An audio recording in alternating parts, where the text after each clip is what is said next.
گزارش‌های جدید از روزنامه تلگراف نشان می‌دهد که القاعده در مناطق ولایت پنجشیر افغانستان 9 اردوگاه آموزشی و انبار مهمات ایجاد کرده است.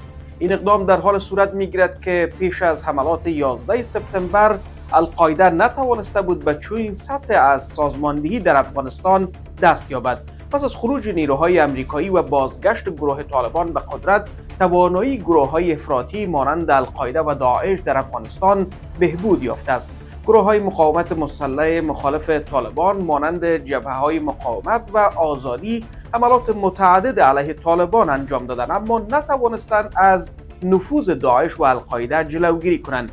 همچنان گزارش‌ها از بازگشت تهدید داعش در سطح جهانی منتشر شده است. با این حال کشورهای منطقه نیز از تهدید داعش و گروه‌های تروریستی تحت حاکمیت طالبان در افغانستان نگرانی کردند.